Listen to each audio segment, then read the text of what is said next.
Hello everyone, this is Indrajit Ganguly and welcome back to my channel Beyond History.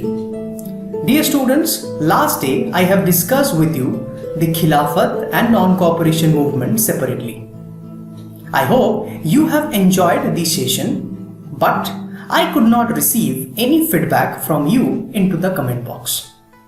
So students, please give your feedback into the comment box, which really inspire me to prepare more interesting videos related to the topic India's freedom of struggle.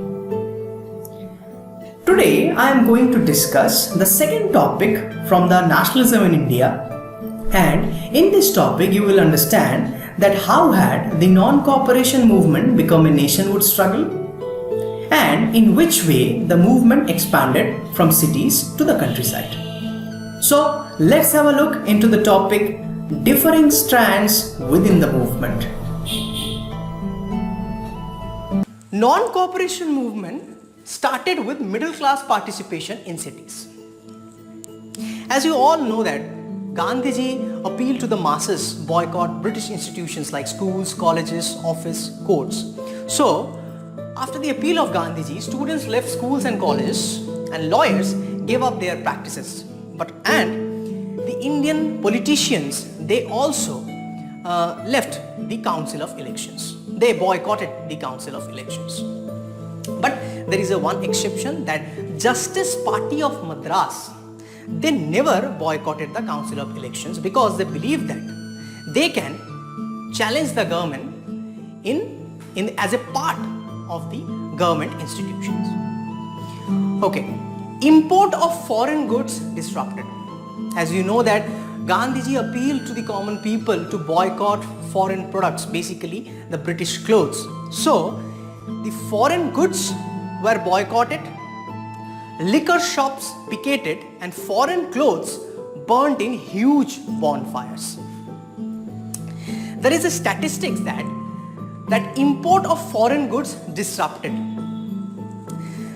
That during the year 1921 and 22, the value of foreign goods dropped from rupees 102 crore to 57 crore. This was the effect of the non-cooperation movement. So whenever Gandhiji was appealed to the common people, boycott the foreign products. So obviously the common people listened to these massive messages and they boycotted the foreign products and British products. So now people began discarding imported clothes, and production of Indian textile mills went up. So this was very good for Indian economy. Okay, but the problem is non-cooperation movement gradually slowed down in cities because khadi cloth was more expensive than the British clothes, and the mass-produced mill cloth and the poor people of India, they could not afford the mill clothes and the Indian clothes. Okay, so and finally students and teachers, they were not happy with the national educations.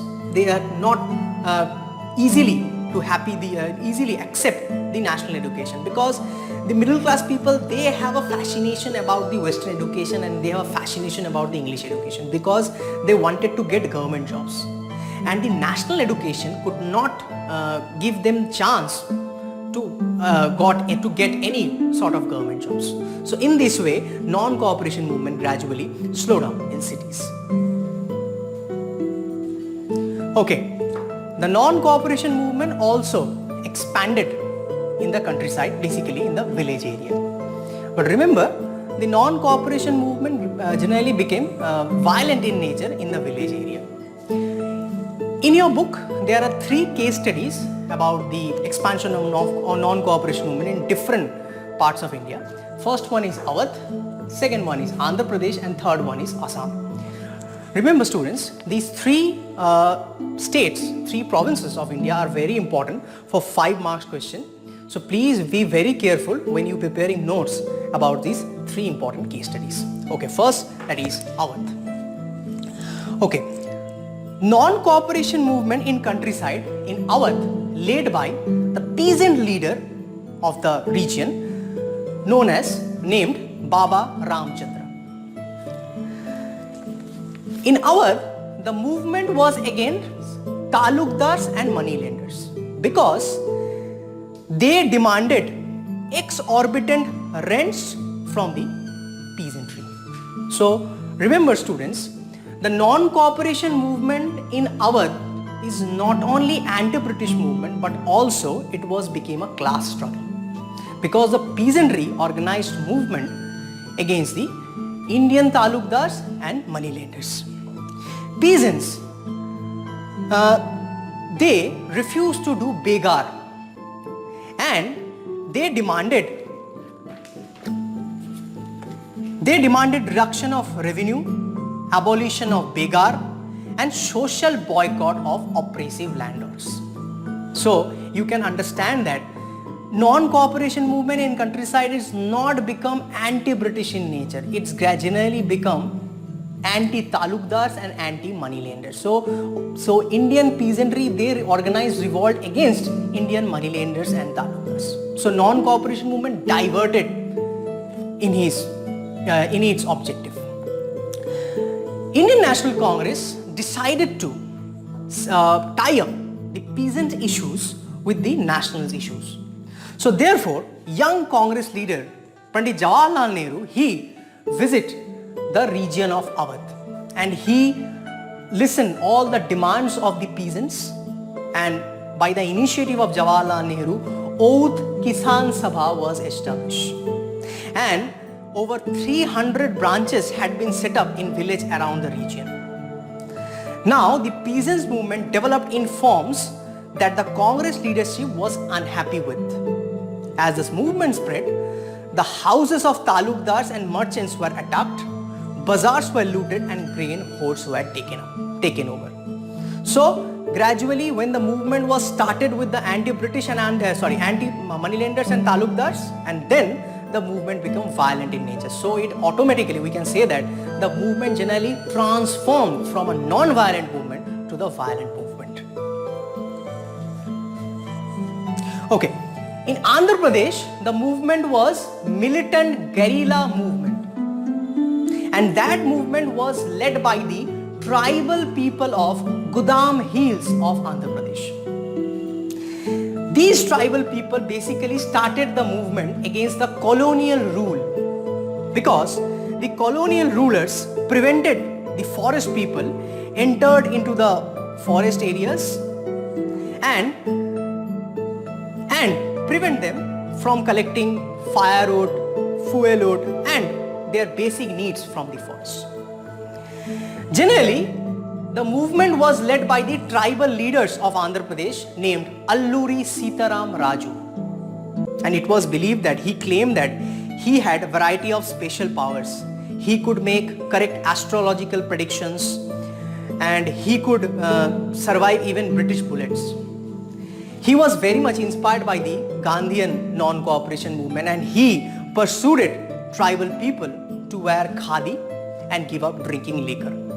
But the problem is that Alluri Sitarama Raju was not the supporter of non-violent movement. Okay, he was a supporter of a violent movement. So in same, just like Awadh, the non-cooperation movement in Andhra Pradesh, it was also transformed into a violent movement in nature.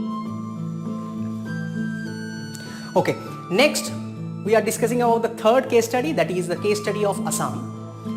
By the Inland Immigration Act of 1859, the plantation workers of Assam were not permitted to leave tea gardens without permission. Okay, when the plantation workers heard the news of non-cooperation movement and when they heard the message of Gandhiji, that is, he was all the Indian leaders were now look forward for the India's freedom, that is for Swaraj. The plantation workers are very influenced by this because to them, meaning of Swaraj was right to move freely in and out of the confined spaces in which they are enclosed, because their life was totally limited in the plantation gardens. So when they heard the news of non-cooperation movement, so they decided to leave the gardens and wanted to go for their homes. But the problem is, there was a steamer strike and there was a railway strike. So they could not reach the home, and all the owners of the plantations, they sent the police and they were arrested, and they once again come back in the plantation gardens. So the Assam people, they could not reach their places. The problem is, now I told you that generally the movement is become violent in nature. Gandhiji also felt that in some places of India, basically in the countryside, the movement was violent in nature. Finally, in February 1922, a peaceful demonstration became violent, and there was a clash between the villagers and the policemen at Chauri Chaura village in Gorakhpur districts of United Province. The villagers were very unhappy with the British police because the British police tortured and exploited the villagers at regular interval. But in that time, in February 1922, the police never did anything with the villagers. The villagers have anger against the British police.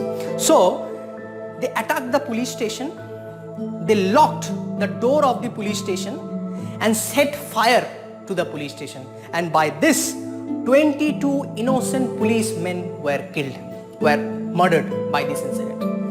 And when hearing the news of the Chauri Chaura incident, Gandhiji was not expected these things. So by this, Gandhiji decided to call off the non-cooperation movement. So there was an end of the widespread broad-based movement in India. After that movement, Gandhiji was arrested by the British government. And when Gandhiji was arrested, now the Indian politics becomes stagnant in nature. The year after the non-cooperation movement was very dramatic. What will be the nature of the Indian politics after the non-cooperation movement? That will be discussed in my next classes. Thank you and have a nice day.